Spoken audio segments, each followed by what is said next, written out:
What is public speaking? I don't need to speak in public, Con. That's not what I want to do. But here's what I've learned.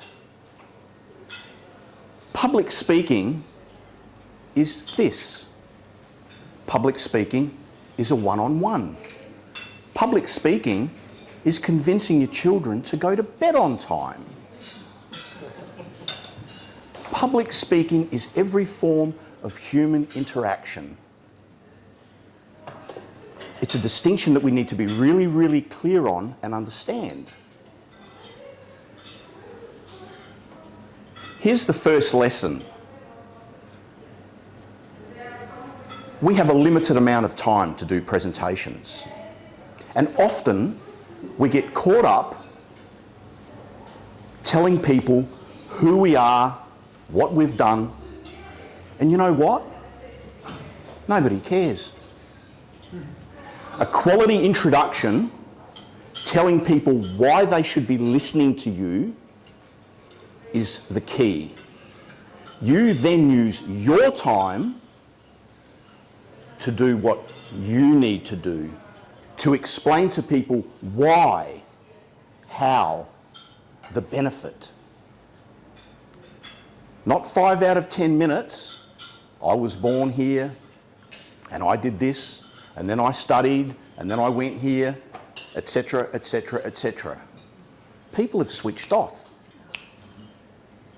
It's the fact. Who can benefit from speaking in public? More to the point. Who can't? Everybody can. It doesn't matter what your profession, what your vocation, whether you're just a parent, and I say just very, very loosely. If you're a business owner, being able to convey your thoughts and ideas to prospective partners, financiers, colleagues, clients. If you're in sales, conveying your value proposition to your potential clients and explaining to them why they should be doing business with you. Being interested in what they have to say. Not interesting, be interested in the other person. And so everybody can benefit. There's not one person that you can say to me, Con, they don't need to learn speaking or communication skills, because everybody can. Fear. There's multitude of reasons why people are fearful of getting up and speaking in public. Will I disappoint? Will I let people down? Am I good enough? They'll hate me. I forgot my lines. I'm terrified. I had an awful experience last time. I can't do this. And here's the thing. Every time you have one of those thoughts, you're making it about you. You're being selfish. The minute you make the distinction and make it about your audience, there is no pressure. There is no pressure. The expectations of, what if I forget? What if I don't do this? What if I don't do that? They're gone. Don't make it about you. Make it about your audience. Give them the best experience that you can possibly do.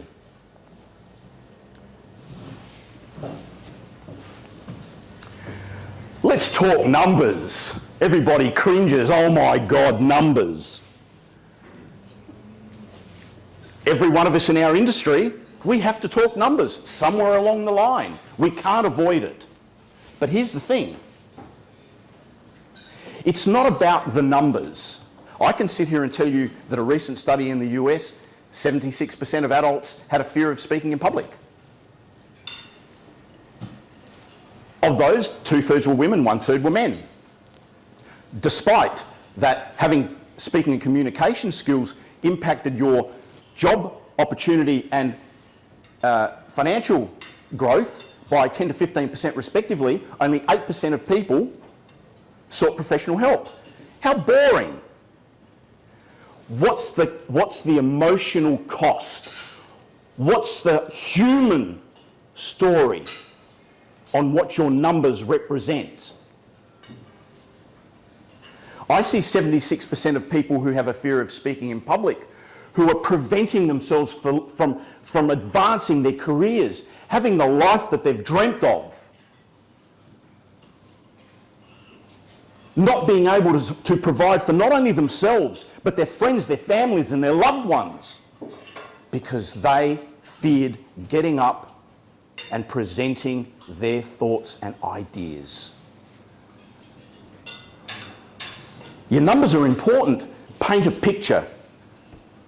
We're human beings. We think in pictures. We don't think in numbers. Paint a picture that emotionally connects with your audience. Voice. I can buy an amazing suit from El Presidente here, Mr. Staker, and I'll look $1 million plus. Actually, I'll probably look $1 billion. And that's great. 55% based on purely how we look. So it's really important that we look the part. But you know, I can buy that look. You can buy the look. But what's unique, what is the essence of who you are, is your voice. How do you sound? What is people's perception of you when you speak? Do you speak with authority? How are you viewed? As I've mentioned before, you can have a level of expertise up here in your chosen field, but if your communication skills are down here, that's all you'll ever be viewed at. You'll only ever be seen as a 2 or a 3. Your voice is your unique stamp, and you need to develop it. You need to slow down. Why does a book have 280 words on a page and a song has 280 words? We remember the songs, but we don't remember a page of a book, because it's got melody, it's got rhythm, it's got rhyme, it takes you on a journey of emotion. Make your voice do the same thing. It's who you are.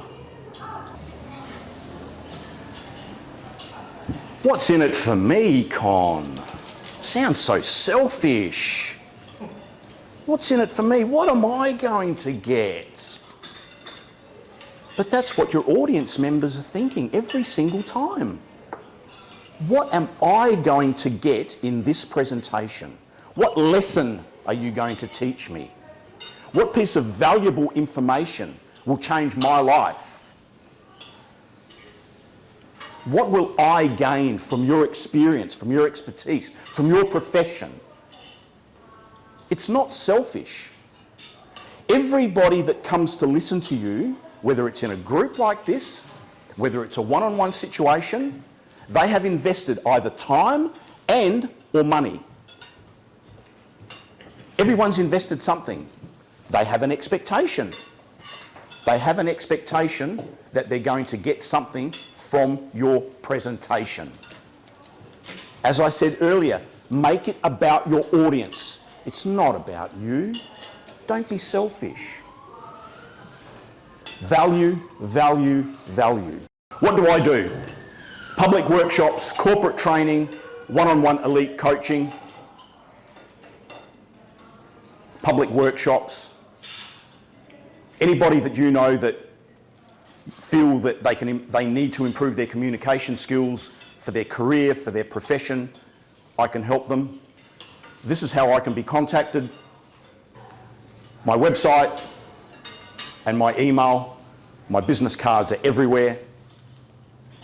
If there's anybody that you feel would benefit from my service, and I believe that would be pretty much anybody that's in a profession, I would love a connection. Thank you so much.